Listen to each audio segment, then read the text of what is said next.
டேய் தம்பி, என்ன பட்டையும் கொட்டையுமா ஒரே தெய்வ கலாட்சமா இருக்க? நீ ஆடி வெள்ளியில ஆமா, அம்மன் கோயில்ல கூழ காய்ச்சி ஊத்துனாங்க. சரி.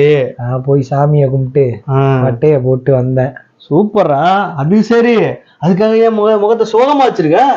அதுவானே, சாமி கும்பிட்டுக்கிட்டு இருந்தப்ப திடீர்னு ஒரு அம்மாவுக்கு சாமி வந்து ஒரே சவுண்டு கோயில்ல. எல்லாரும் பயந்து போயிட்டாங்க. என்ன நினைச்சிச்சின்னு தெரியல, என்ன மட்டும் இங்க வாடா அப்படின்னு கூப்பிட்டுச்சு. எனக்கா கைகாலெல்லாம் விட விடன்னு ஆயிடுச்சு. பயம் ஒரு பக்கம், என்னடா கூப்பிடுதேன்ட்டு சரி என்னன்னு கேட்போன்ட்டு போனேன். நீ ரொம்ப கஷ்டப்பட்டுக்கிட்டு இருக்க, வாழ்க்கையில நிறைய அடிபட்டுட்ட, இருப்பமா சாகலாமாங்கிற நிலைமைக்கு கூட யோசனை பண்ணிட்ட.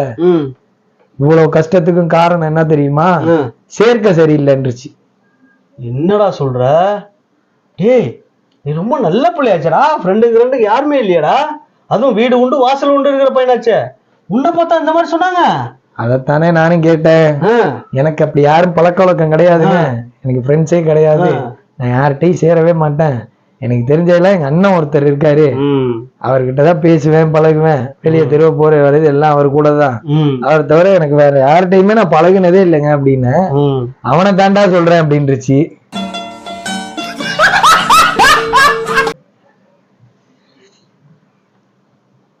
இன்னொன்னும் சொன்னுச்சு, அந்த விளங்காதவன் கூட நீ சேர்ற வரைக்கும் வாழ்க்கையில உருப்பிடவே முடியாதுன்றுச்சு.